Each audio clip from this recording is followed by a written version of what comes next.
Good afternoon. I'm Wolfgang ISCHINGER, and I'm really pleased to have been invited to chair and moderate this session, which I think touches on one of the most urgent issues of global peace, security, and stability, namely the question of arms control, disarmament, and nuclear weapons. This has been a core issue for my own organization, the Munich Security Conference, for, believe it or not, 55 years. That's how long the Munich Security Conference has existed, and this is why I'm so pleased to be invited at the inaugural first meeting of a new forum here in Paris. We'll have a great panel, and I'll introduce the panelists in just a minute. Let me just offer just a few brief remarks to frame this discussion a little bit. In my view, trust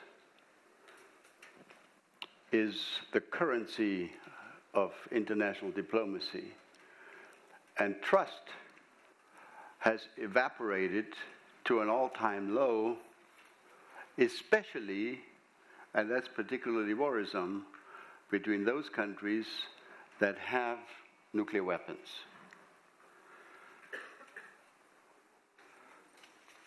From the 1963 Limited Test Ban Treaty to the 2011 New START Agreement, which, by the way, was kicked off and concluded in the halls of the Munich Security Conference, which this is really something I'm very proud of, that we were able to provide a platform for the beginning of these discussions and for the conclusions.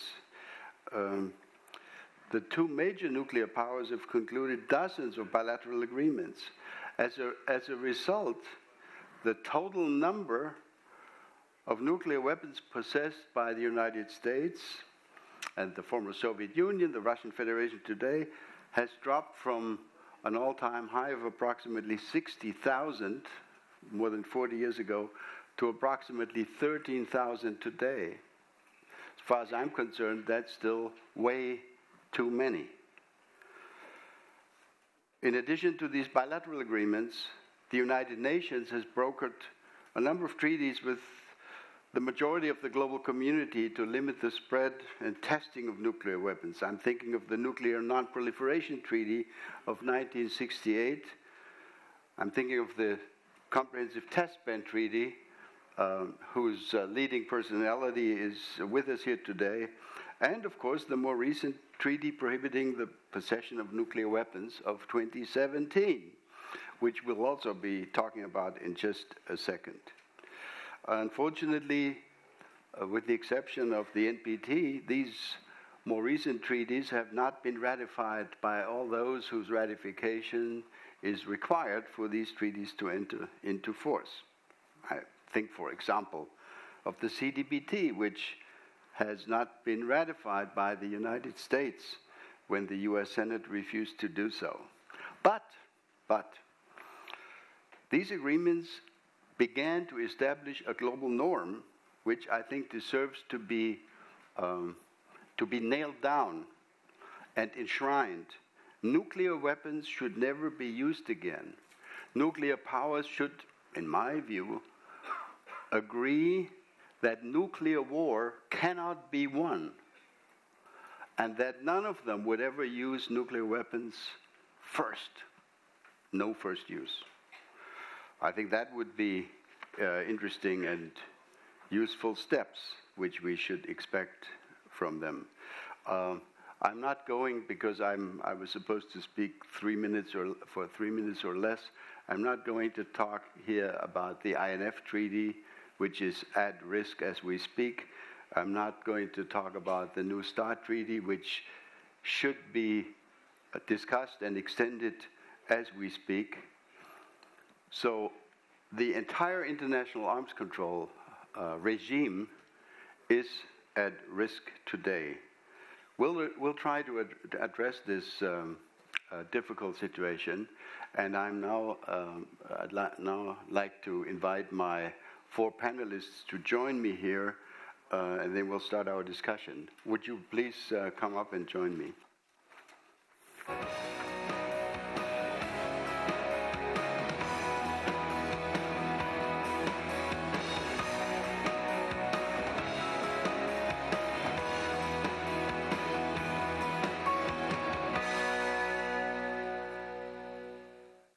So let me just very briefly introduce all 4 of them. We've had one change in your program. You found Beatrice Whun, who is the executive director of ICAN, the International Campaign to Abolish Nuclear Weapons. Beatrice had to leave Paris, unfortunately, for a family reason, and she is replaced this morning, and I'm really delighted that he made himself available at such short notice by Leo HOFFMANN-AXTHELM, who is the responsible person for ICAN in the EU and NATO context. Right, Leo? I hope that's the correct presentation. So this is Leo, and he'll have the floor first. To his left is Dr. Seong CHEON, who served as the National Security Assistant to the former president of South Korea, and who is now back to his original life, namely as an academic and think tanker.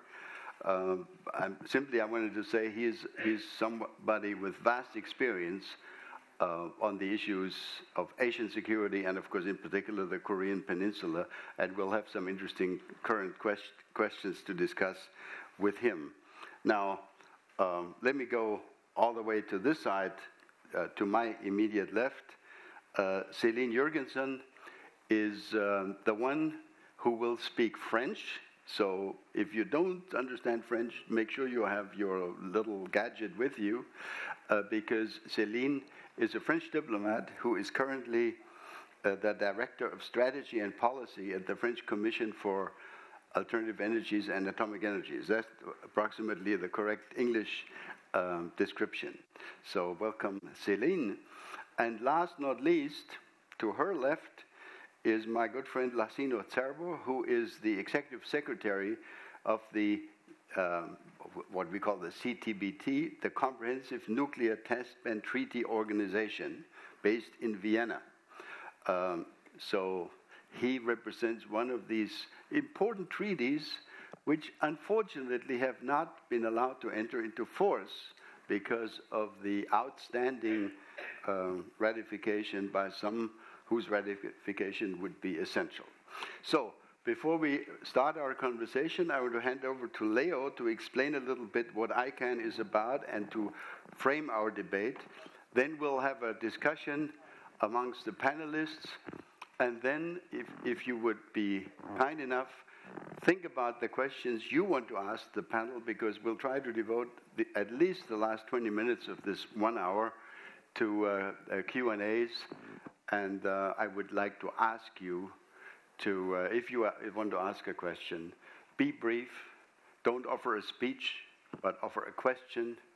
And maybe also identify yourself, if you could, and tell us whether you ask a question of the entire panel or only of 1 or 2 of the panelists. That makes it easier for us to handle your questions. So, without further ado, Leo, you have the floor.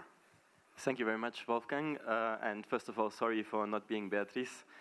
She's, of course, a lot more charming than I would be, but had to excuse herself for an urgent family reason. And thanks also for the Paris Peace Forum for organizing this panel debate about multilateral issues in arms control around nuclear weapons. Of course, this is an issue that we've had with us for a long time, but that has renewed its urgency.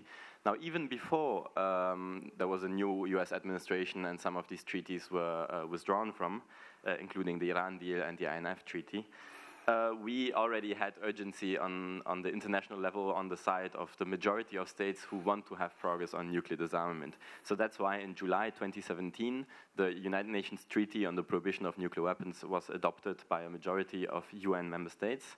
And that is, of course, a historic step. 72 years after the creation of the UN, finally, we could agree that nuclear weapons should be illegal. Historically, you first agree that a weapon is bad, and only afterwards are you able to actually create the pressure to implement all of the steps that you need to create trust, to reduce the numbers, and then to get rid of the weapons altogether. So first, it seems obvious, it sounds simple, but first you have to agree that the nuclear weapons are not good, but are something bad. And so we have the treaty that prohibits them, and basically makes it easier for us to see which states are really in favor of nuclear disarmament and which other states are simply claiming that they want nuclear disarmament while they are trying to play for time. These are the nuclear armed states. They simply have no plans to disarm. There are no plans, no preparations, no medium-term strategies. They simply don't want to disarm. And then, of course, there's also the other states that are under nuclear umbrella, including all of the NATO member states, who rely on nuclear weapons, and therefore, given their reliance on weapons of mass destruction, they don't like a treaty that comes there and tells them that your weapons are illegitimate and illegal. And therefore, of course, they are not going to join this treaty in the short term, but this creates helpful clarity, because so far they have told us, yes, of course, they want nuclear disarmament, and for the parliamentarians, citizens, journalists, it wasn't so obvious to see that actually behind the scenes they were trying old strategies that had already failed and were opposing and boycotting the treaty on the prohibition of nuclear weapons. Now that this divide that was always there has become visible, it's more easy to put pressure on them to do the right thing. All right. Thank you very much. That raises, of course, a whole range of questions. Maybe, since we're talking about nuclear weapons here, maybe we'll start with you, Céline, because you represent the one country that does have nuclear weapons in this panel. So if you could share with us your thoughts maybe on two questions. First of all, how does a nuclear weapons state like France respond to, let's call it, the challenge of the ban? And second, what is the French perception when you look at the discontinuation of the classic US-Russian arms control process? If what we are fearing today becomes reality, namely that the START process might be discontinued and the INF treaty might fall apart, and that neither China nor India nor any of the other nuclear weapon states are going to be involved in similar arms control activities, is what we're looking at a kind of a global nuclear arms race, or do we have recipes? Céline. Thank you very much. I'm very pleased to be here today, and as we are in Paris, I will turn to French now. Je voudrais aussi avoir une pensée pour les victimes des attentats de novembre qui ont frappé Paris il y a 3 ans, avant de commencer mon propos. S'agissant de la question que vous posez et du projet qui est discuté aujourd'hui, évidemment, nous partageons tous ici l'objectif à terme d'un désarmement et d'un monde plus sûr. La question qui se pose, c'est: est-ce que dans le monde tel qu'il est aujourd'hui, le traité d'interdiction des armes nucléaires qui a été adopté l'année dernière, c'est-à-dire une approche exclusivement morale, est la meilleure réponse pour progresser concrètement vers cet objectif? Pour de nombreux pays, la réponse est négative. C'est le cas de la France, mais c'est le cas aussi d'autres États dotés d'armes nucléaires, et c'est le cas aussi d'autres États non nucléaires. Est-ce que des pays comme la France, le Royaume-Uni, l'Australie, la Suisse, qui est dépositaire des conventions de Genève sur le droit international humanitaire, est-ce que ces pays ont un sens de l'éthique moins développé que des pays qui ont rejoint le traité d'interdiction des armes nucléaires, comme l'Autriche, Cuba ou le Venezuela? Je ne crois pas. Et le cas du Japon, seul pays à avoir connu une attaque nucléaire, et qui pourtant, et même 2, et qui pourtant ne rejoint pas ce traité d'interdiction, montre bien toute la complexité de la question. Alors pourquoi cette position de la part des pays, dont la France, mais encore une fois, bien d'autres pays? Il y a essentiellement 3 raisons. Premièrement, nous estimons que c'est un traité qui est en décalage avec le contexte de sécurité. Vous l'avez souligné, il y a une vraie dégradation du contexte de sécurité, un retour des logiques de puissance, de la prolifération. Et pour certains pays, c'est le cas en Asie, je pense qu'on en parlera, c'est le cas en Europe, ce contexte n'est pas propice à une élimination immédiate des armes nucléaires.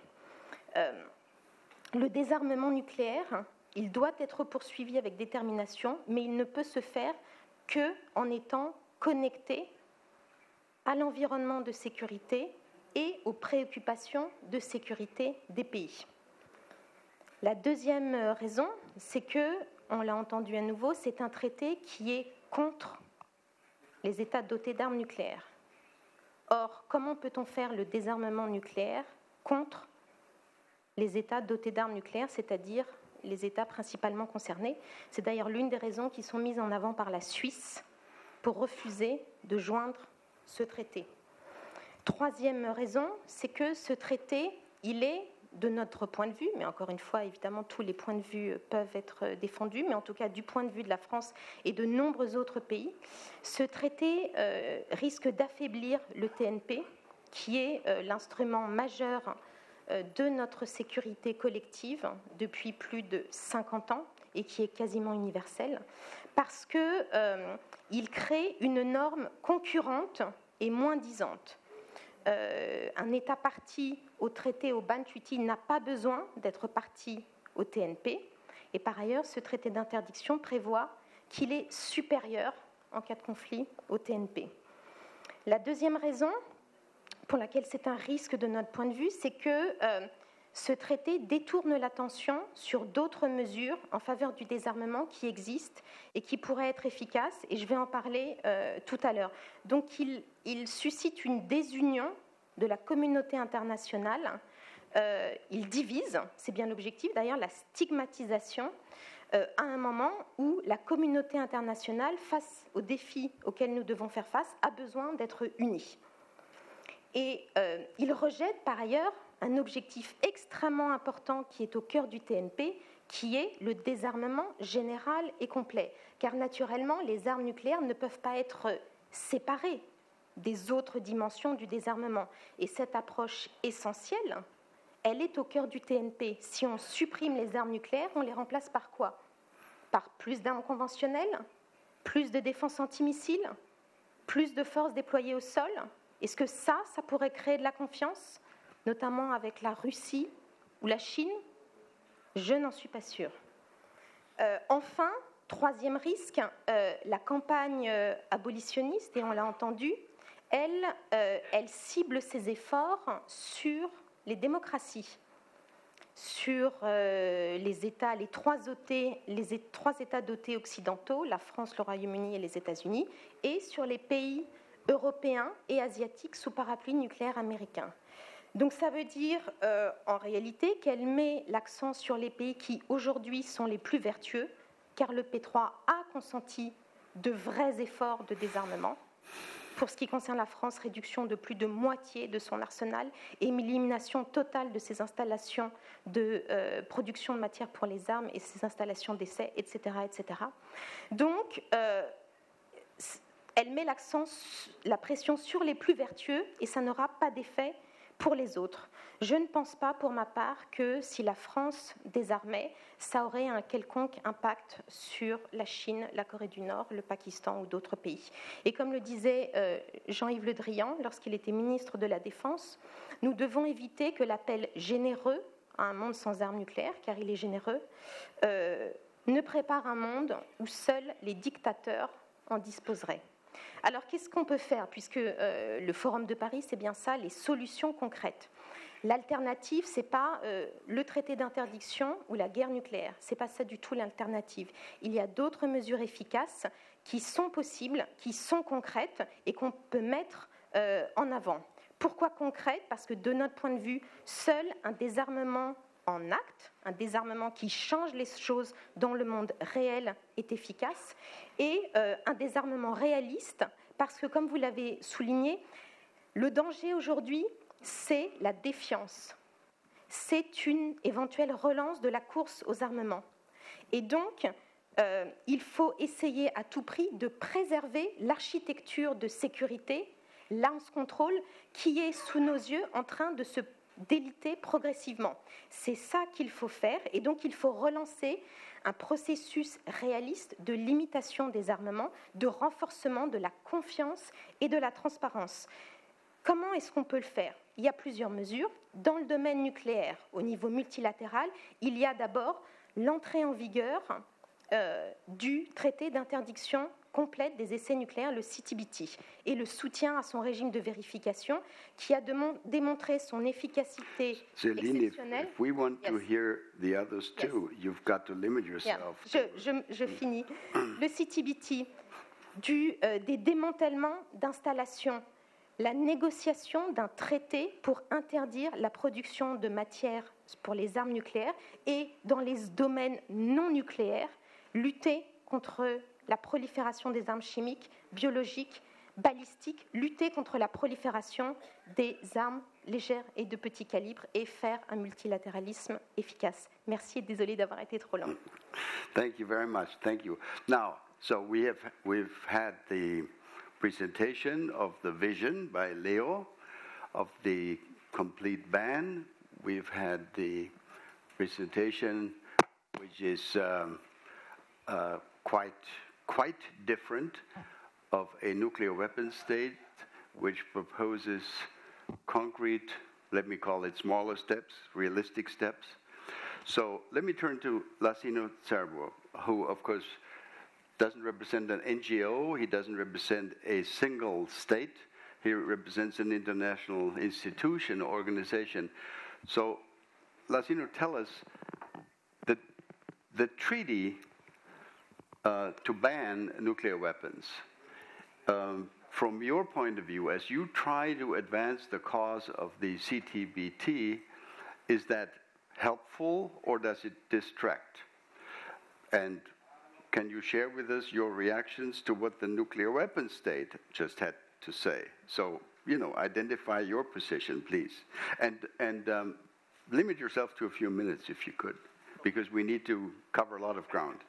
Okay, thank you, Wolfgang. Even if you say limited myself to a few minutes, you will stop me from thanking you for being here and being the moderator as a good friend from the Munich Security Conference. But let's thank the Paris Peace Forum for bringing this issue that is an issue of the moment, and then putting together different actors, including South Korea, who's next door to one of the issues that we're dealing with right now, which is DPRK, North Korea. So you mentioned what are my views on the Prohibition Treaty. Of course, I heard Leo. Leo, it's normal. So, he works for an NGO that does a lot of activism for the ban on nuclear weapons, which is, a noble cause, because there isn't a single person in this room or outside that doesn't want to see a world free of nuclear weapons. And that's what we're striving for as well. But the Paris Peace Forum is asking us to see what solution we can bring to issues that have been long due, and so that we can look for the future and then see how best we can approach treaties that are not in force yet, issues that are not dealt with, and basically how we can finish what we started. With due respect to the ban treaty, and with what the French representative, I will say this, say as a nuclear weapon state about the ban treaty, let me step back a little bit and then take two issues. Since we want solution, what is practically achievable today as we move towards the NPT, the Non-Proliferation Treaty Review Conference in 2020? Should we just put ourselves in a situation where we divide the line between nuclear weapon state and non-nuclear weapon state, and then deal with something that has been on the table for more than 72 years? Because that's what it is. It started with the Ibakusha in Japan, who have been fighting to get rid of nuclear weapons for more than 72 years. If they've done it, they've worked. I've met people who have suffered nuclear weapons. I've been to Kazakhstan where I've seen the consequences of nuclear testing. And this is why the security architecture of this world are take into account some steps, and steps that include indeed the Comprehensive Test Ban Treaty. A Comprehensive Test Ban Treaty, as Leo mentioned when we were brainstorming, that is true, hasn't been enforced for 22 years now. But the Comprehensive Test Ban Treaty is accompanied by an organization structure and a verification regime that is well in place, proving its worth. And this is something to put to the credit of the effort to progress in disarmament and non-proliferation. Is it enough? No. Certainly not enough. Because it's a lack of perceived progress in the non-proliferation treaty that have brought issues like the prohibition, the ban on nuclear weapons. And I share that frustration. We all share that frustration. But as we share the frustration, what are the concrete steps that we can take to deal with that frustration and to deal with the deficit of trust that is basically taking the international community and then putting multilateral diplomacy at risk? That's what it's all about today. So in that sense, the CTBT offers a solution. Solution why? Because it is a low-hanging fruit in arms control and non-proliferation. That's what it is. This is an issue that brings consensus multilaterally. If you take the first committee right now at the UN General Assembly, only one country voted against, it's the DPRK, and then that's understandable. And then the United States abstained. The United States abstained because the United States supports the verification regime of the Comprehensive Test Ban Treaty. And as President Obama and then both the current administration have said, they will try to keep their deterrent until such time when nuclear weapons do not exist. But how do we make nuclear weapons to not exist? We have to get the Comprehensive Test Ban Treaty into force. How do we get the Comprehensive Test Ban Treaty? Let's not miss opportunities. And the DPRK offers an opportunity to build trust, to build confidence, and then to progress on the Comprehensive Test Ban Treaty on twofold. And then I'll finish. Politically, by bringing the DPRK to basically come up with a legal framework where they say, yes, we've decided not to do nuclear weapon tests anymore, and then we're proving it by signing and ratifying the Comprehensive Test Ban Treaty. Or we want to join a regional framework where at least we start talking to the treaty and then see what is happening and what we can do.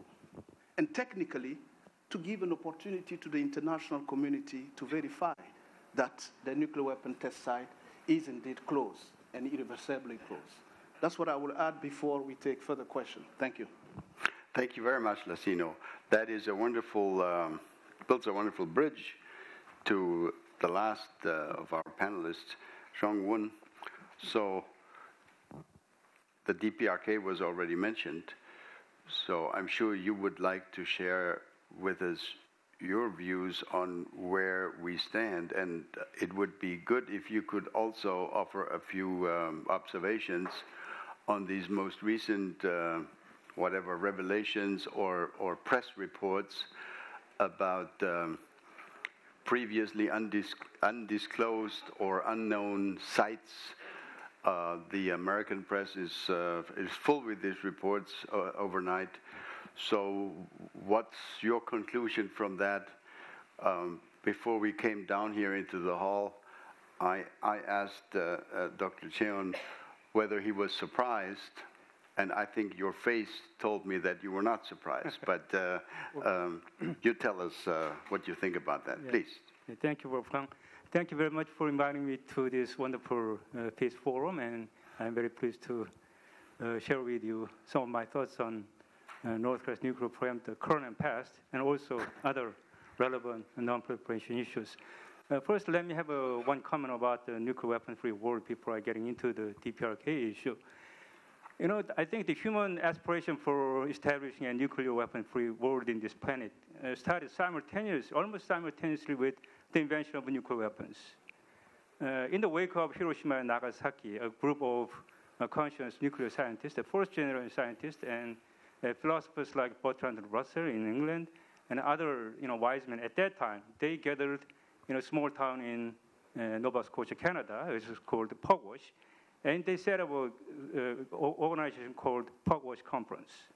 And the mission is to realize nuclear weapon-free world from this planet.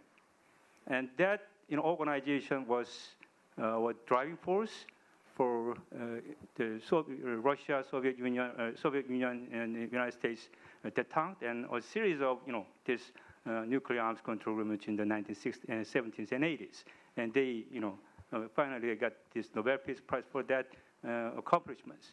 And I think the ICAN is kind of the Pugwash Conference is kind of a forerunner of the ICAN activities, and maybe ICAN is a 21st century version of Pugwash Conference. And I hope your efforts bear a successful fruit in the future. And one of the books they published in 1993 was the title was "A Nuclear Weapon-Free World, Desirable, Feasible." And that book I happened to translate into Korean. And I think everybody in this room have an agreement that nuclear weapon-free world is desirable. There's no question about the desirability, but the question is feasibility, whether it is feasible at that moment. And most of the countries who did not sign this treaty on abolition of nuclear weapons, I think they have a question about feasibility depending on their country's unique security circumstances. In case of South Korea, and I think Japan too, we are not able to sign this treaty because of the ongoing pending nuclear threats, not only from North Korea but also our neighboring nuclear weapon powers, including China and Russia. This is a serious threat to us.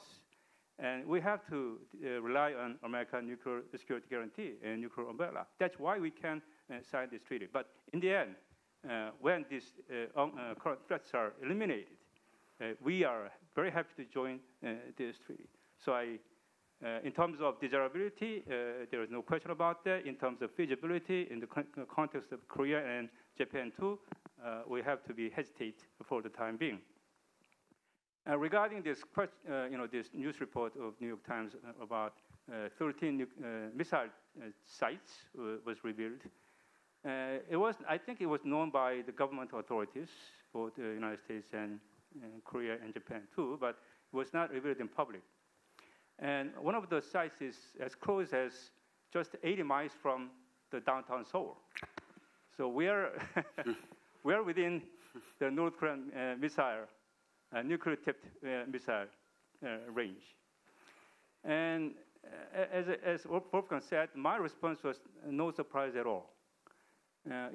North Koreans are doing exactly what they are ordered to do by national leader Kim Jong-un in this year's New Year's address on July 1st.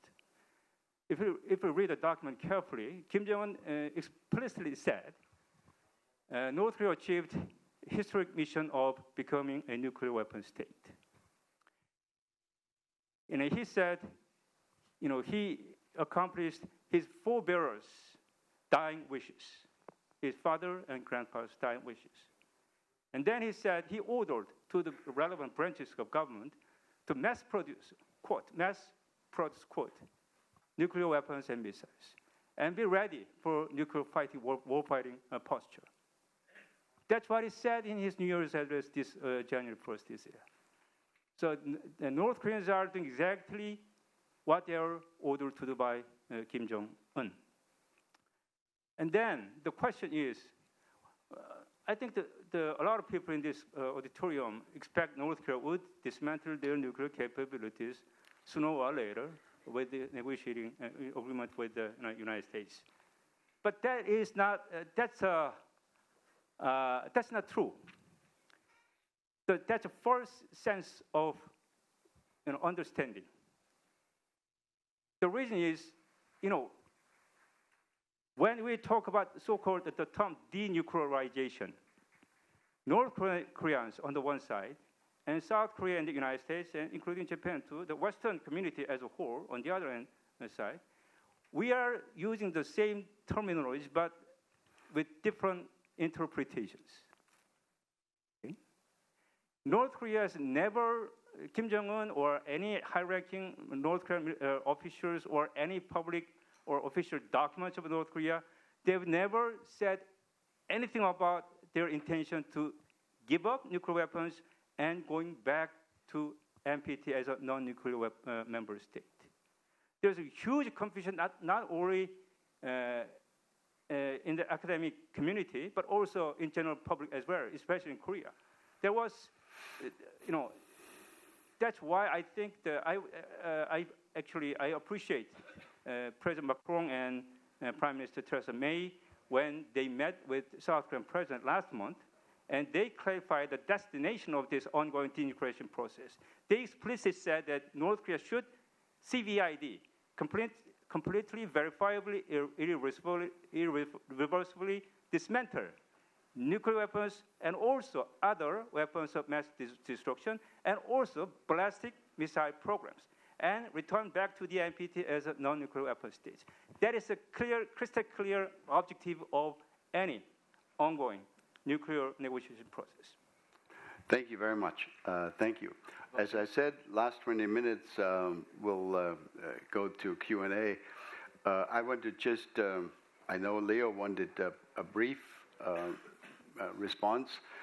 I wanted to just make everybody even a little more skeptical and maybe even pessimistic by adding the following comment. If we had more time here this morning, we would probably also need to discuss whether the classic form of nuclear arms control, which has been bilateral agreements between the United States and the Soviet Union, or more recently the Russian Federation, whether that's the way to go forward, whether the way to go forward is to count warheads or launches, which was just, a numerical criteria, whether in the future, because of technological advances, quality is probably going to be even more important than the sheer numbers.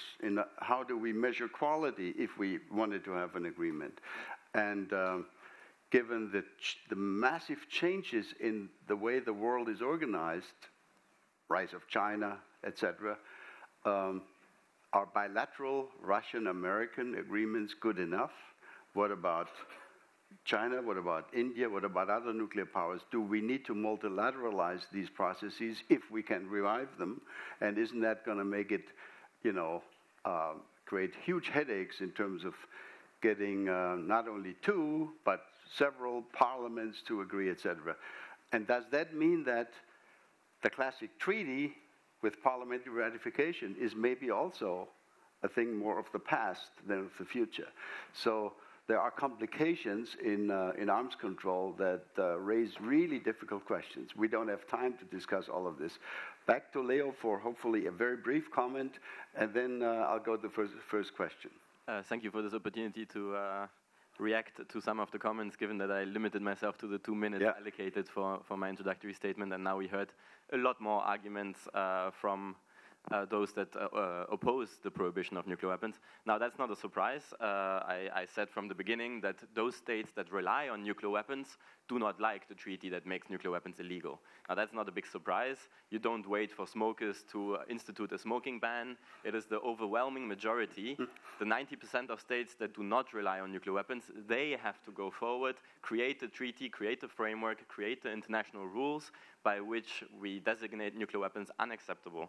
So I do agree with the other panelists that we have to look at what is practically achievable.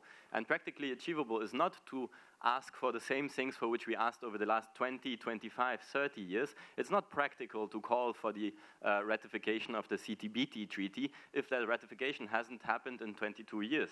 Now, we've also heard from France that the prohibition of nuclear weapons would somehow undermine the NPT treaty. This is one of the most interesting arguments because, of course, international law always complements each other and the treaty takes direct reference of the NPT. And I wonder, Lassina, how you would feel ideal if the nuclear armed states would say that the CTBT, because it's a parallel instrument, would undermine the NPT. Of course, the CTBT is respected and welcomed because it's a non-proliferation measure, whereas the Prohibition Treaty, which is a disarmament as well as a non-proliferation measure, is attacked by those states that rely on nuclear weapons. And we're not naive. We understand why NATO states, why nuclear armed states want to rely on nuclear deterrence. But you know what? Multilateralism, which France usually supports, has come to the arena of nuclear disarmament. You no longer can just talk between the P5, between the big boys, between Russia, United States, France, UK, China. You can no longer just limit the discussion to yourselves. You have to respect the interests and the core security interests of all of the other nations on the face of the earth, and they see nuclear weapons purely as a threat, and they have the legitimacy and the responsibility to get involved. And so the Treaty on the Prohibition of Nuclear Weapons brings multilateralism to nuclear disarmament, and I think the nuclear armed states would do well to engage with the overwhelming majority of states instead of using difficult to follow logical arguments against the Prohibition Treaty. And maybe one last point on our role as an NGO, because that came up earlier. So of course, as a non-governmental organization, we are free to speak truth to power, and we don't have to respect the wishes or interests of the member states of our organization, or we don't have to represent a government that relies on nuclear weapons. So we also nonetheless have our self-doubts, and we ask ourselves, is it really the best way forward to now prohibit nuclear weapons in order to propel all the other disarmament steps, given that everything else that has been tried in the last 25 years has failed? And you know what? The fact that all of the nuclear armed states in the world, the combined diplomatic machineries of all NATO states and so on and so forth, Australia, Japan, South Korea, all of the states relying on nuclear weapons, the fact that all of them together in 6 years of brainstorming have not come up with a single coherent argument against the idea of declaring nuclear weapons illegal, that for us is one of the strongest indications that we are right. Thank you. Excellent. Thank you very much. So, where's the first question? I have a question about this initiative, which I struggle to see how. I take your own arguments that the alternative measures have been there for so long and nobody is actually implementing them, or even in some instances adopting them. So we need something different. But what you're arguing for is even more radical and has probably even less chance of being implemented. So you're arguing against gradualism for something very radical in a context where it seems that not only at the multilateral level, but also at the bilateral level, you said you wouldn't mention the INF Treaty, but I think it's very relevant. It's even more complicated to see how some of the nuclear powers are restraining themselves. And basically, I wonder what your position is about the fact that you are aiming democracies and making life easier for the others. But that was your argument. The fact is that this seems to be a much more difficult debate, not just in the nuclear weapon states like France, the UK, and the US, but also in Sweden or in Switzerland, that seems to be in Russia and China. So I wonder what you make of this. Thank you very much. We'll collect a few, if that's okay, and then go back to the panel. Second question over there. I think there is also a big question with nuclear weapons regarding transparency and democracy, because really none of the programs that led to nuclear weapons has ever been discussed with the people, and nobody ever voted for. And when you see the polls, people also in nuclear weapon states... Do me a favor, ask a question. Yeah, I'm asking a question. So my question is this one. During the process that led to the Prohibition Treaty, there has been a lot of new studies that have happily told us a bit more about these weapons and their terrible consequences. And I would like to know more about the risk of accidents, and also what are the consequences of nuclear weapons when they explode, because this is the key issue for me. Thank you very much. And we'll go to the gentleman in the first row, the third one. Yes. Ma question s'adresse à Mme Jurgensen. Comme vous avez indiqué que la France était un des États les plus vertueux, je voudrais savoir en fait pourquoi elle ne respecte aucune de ces mesures prises à adopter lors du dernier document final de la conférence d'examen de 2010 en termes de mesures de désarmement, notamment les mesures numéro 3 et numéro 5, puisqu'aujourd'hui on voit une progression à la fois du budget de la dissuasion nucléaire de 60% et une volonté de conserver ardemment, au moins jusqu'en 2080, selon les rapports parlementaires, cette force de dissuasion. Merci. Okay, and then we'll go to the last one, the lady here. Yes. Je souhaiterais quand même connaître comment est-ce qu'on peut constituer un puissant instrument de réforme qui s'impose en matière d'orientation stratégique et de politique publique afin de promouvoir des politiques sociales et sectorielles capables de consolider la paix, la cohésion sociale, l'espoir et la prospérité. Parce que cela aussi pèse beaucoup sur les pays en voie de développement, particulièrement en Afrique, qui ont un impact négatif. Merci. Thank you very much. We go back to the panel. I need to ask you to try to limit yourself to 1, maximum 2 minutes each. We'll start with Céline, ladies first, and then go along the line. Merci et merci beaucoup à toutes ces questions intéressantes. Alors, un point sur New Start, vous l'avez dit, c'est important pour notre part que le traité New Start, qui lie aujourd'hui les États-Unis et la Russie, soit encore en vigueur et soit étendu au-delà de 2021, qui est sa date d'expiration. Nous estimons souhaitable qu'il soit étendu, car c'est un instrument important de maîtrise des armements et de vérification. Le point sur la transparence et la démocratie. La transparence, c'est effectivement un élément essentiel, important. La France a consenti plusieurs mesures de transparence, révélation de son arsenal total, invitation d'experts internationaux à visiter ses anciennes installations. Donc c'est un point important. Nous appelons les autres États, notamment la Chine, par exemple, qui n'a donné aucun chiffre, à être plus transparent sur son arsenal et ses efforts de désarmement. S'agissant de la démocratie, en France, c'est le président de la République qui est responsable de la dissuasion nucléaire. Il est élu au suffrage universel direct et c'est cette légitimité-là qui est importante aussi pour lui, pour la dissuasion nucléaire. La dissuasion nucléaire, elle fait par ailleurs l'objet d'un débat au Parlement. C'était à nouveau le cas lors de la dernière loi de programmation militaire. Il y a eu des auditions à l'Assemblée et nous sommes très heureux d'avoir aujourd'hui à Paris ce débat. Donc je pense que c'était en effet un élément important et nous appelons les autres puissances nucléaires à renforcer leurs efforts de ce point de vue-là. Sur l'idée que rien n'a été fait depuis 20-30 ans. Je voudrais m'inscrire en faux contre cette idée. Je pense qu'il y a des pas importants qui ont été faits, peut-être petits pour certains, mais néanmoins, ces petits pas construisent un chemin efficace et durable. Le CTBT, il y a eu des ratifications supplémentaires, il y a un mécanisme de vérification qui est efficace, il y a eu des démantèlements qui ont été effectués, je l'ai dit, de la part de la France. Pourquoi c'est important? Pourquoi ce n'est pas mineur? Parce que si on démantèle des installations de production de matières fissiles pour les armes nucléaires et si on démantèle des installations d'essai, ça veut dire très concrètement qu'on ne peut plus augmenter son arsenal. Donc ce n'est pas du tout une mesure mineure.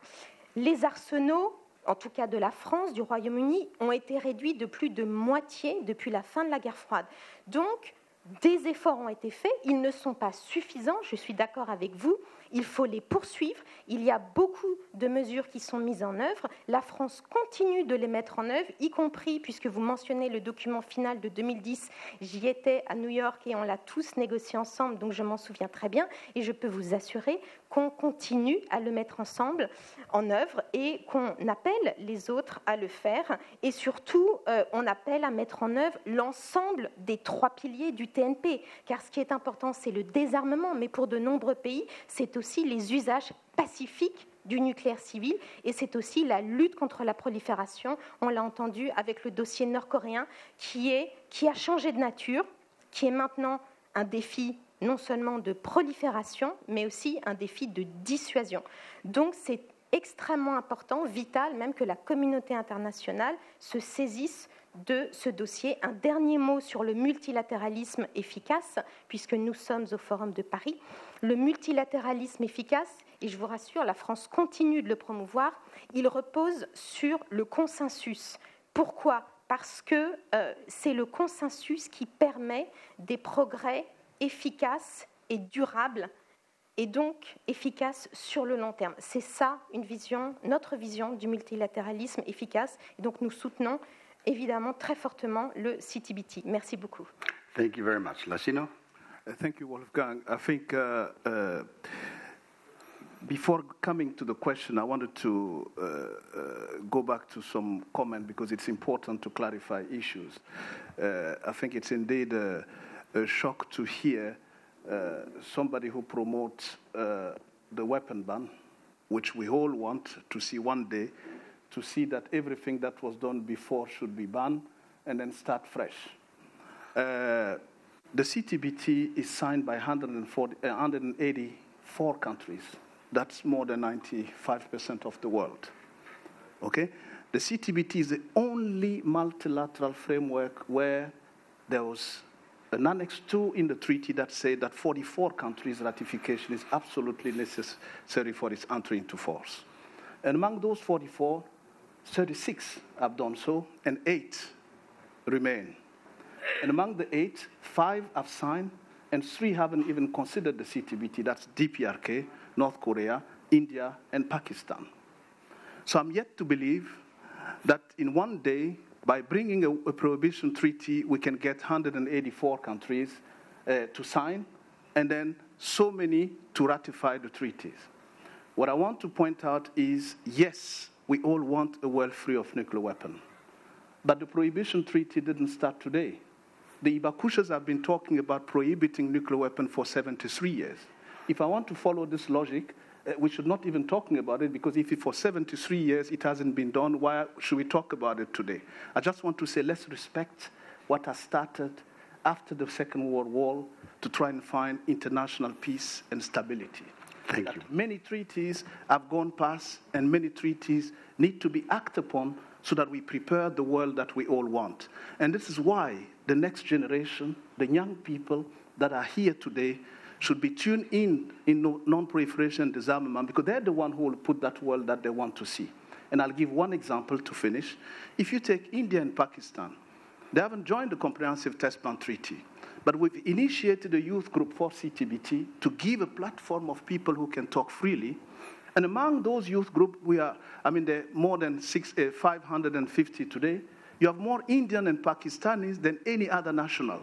So how do you explain this? It means that those young people want to prepare a better world for themselves. They don't want to listen to those who have negotiated the treaty from India and Pakistan to say, no, we don't want this or we want this. So let's give them the opportunity to prepare the world that we want through many of the international framework that we have, and then we'll respect that. But I want to finish by the question that was asked. Can we, and this is what the Paris Forum is asking, collectively come up with what could be a concrete step to give to this forum today to feel that we indeed progressing towards nuclear disarmament? And let's look at the positive side of things rather than looking at the negative side. A glass half full is better than the glass, half empty. That's what I wanted to add, and then let others talk. Thanks. Thank you very much. Let's keep in mind that, as you said, and I would only underline that some of the smartest minds of our generation and previous generations have focused on this issue, and it's a difficult one. I just want to say that after President Obama presented his views of a nuclear-free world some 8 years ago, or was it 9 years ago, I guess, I belonged to a group of people who had been involved with nuclear disarmament issues, et cetera, Americans, Russians, and others, who tried to join forces under the heading of Global Zero. Unfortunately, even that effort which was an effort of professionals who knew a lot about how to negotiate nuclear arms control. We even had some of the senior-most American and Russian negotiators from the 1980s and 90s among us. Even that didn't actually lead to something concrete, I'm afraid to say. So it's tough, but that doesn't mean we shouldn't persevere on all grounds. I'll give you the last word, Leo, but first, and try to limit yourself to 2 minutes, please, because we're already running out of time. Yeah, I'll try my best. Let me just touch upon the trust relationship between member state and international institutions. I think that any member state of a treaty like NPT should show their trust to the treaty by fully complying with all the obligations they're supposed to implement. And at the same time, these international institutions has an obligation to show their trust to the member state, especially when a member state's security is harmed, by complying with treaty obligations. Let me talk about the case of South Korea. South Korea has been a sincere, faithful compliant of NPT and other non-proliferation international norms and rules, but the end result is that we are under nuclear monopoly of North Korea. Our people are virtual hostages of North Korean nuclear threats day to day. In more or less, South Korea is a victim of international non-proliferation regimes. And as an expert in this divided country facing North Korean nuclear threat by North Korea, I have to say a little bit of regret to see international organizations like NPT or CTBT have any strong activities to be sided with South Korea and to push North Korea to eliminate any threats against member states, a faithful member state of NPT. In that respect, that in order to international organizations and current, all these peace movements to bear fruit in the future, all these institutions, activities should show their trust and their, empathy to those who are suffering from purely complying with the international norms and rules. Thank you very much. Leo, last word. 1 minute. Well, thank you. I try to be brief, but I think the more time you allocate to nuclear armed states to spread negative information about the treaty, the more I'm called upon to put a few things right here. So first... okay, I'll give you 2 minutes, but not more. First, there was on the side of Lassina ZERBO, but also of the nuclear armed state, and also on the side of the question from the ECFR.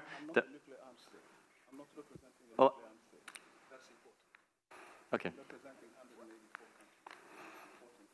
Yeah. Thank you. There was this misunderstanding that if you are in favor of the prohibition of nuclear weapons, somehow you're not in favor for all the steps that you need to take for nuclear disarmament. Of course, I can, and I cannot say this clearly enough, support each and every step of the so-called step-by-step process. We support every step that has been adopted by consensus at the NPT. But if you 3 or 4 times adopt something by consensus at the NPT and then you don't implement it, then you don't get to sit here and say that the veto and having everything by consensus is the hallmark of effective multilateralism. The veto is actually what makes sure that these things are not effective, because we have to wait until every last member state agrees to it. And of course, that is a recipe for not doing anything. So those states that are opposed to the prohibition of nuclear weapons and say, well, how about we give the steps that we haven't yet implemented another 20 years, waiting for them to implement, waiting patiently for the nuclear-armed states to take the initiative. Those are, of course, the states that are playing for time and have no interest in nuclear disarmament. Now, to address the specific questions, especially now, we have to be in favor of this step-by-step agenda. We have to be in favor of renewing the New START treaty. We have to be in favor of not withdrawing from the INF treaty. And we have to call out the US for also withdrawing from the Iran deal without giving any reasons. This should be a wake-up call for the European states, given that the European states rely on the United States' extended nuclear deterrence, and therefore they are exposed to US nuclear policy, which is unilaterally set in Washington. So they should take this as an alarm alarm signal that actually the European core security interests are not being taken seriously in the United States, and therefore they should formulate their own responses to nuclear policy. Switzerland has come up multiple times. I should just clarify that Switzerland, it's not clear yet whether they are going to ratify this treaty or not. Switzerland and Sweden both voted in favor of this treaty, so it's awkward to use them as an argument why the treaty on the prohibition of nuclear weapons isn't being ratified by Switzerland.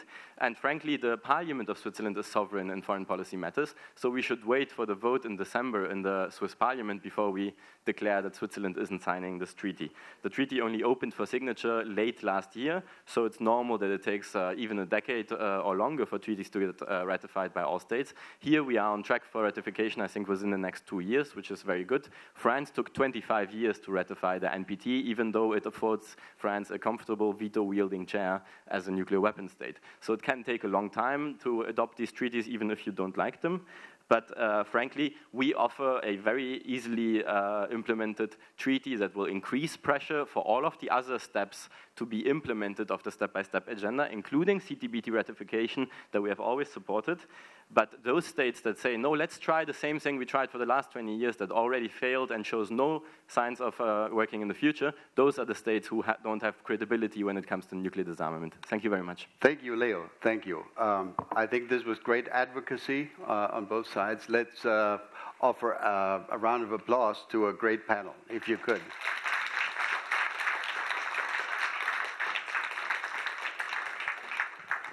Thank you so much. Thank you. It was a really interesting session. Thanks to our organizers. Thank you.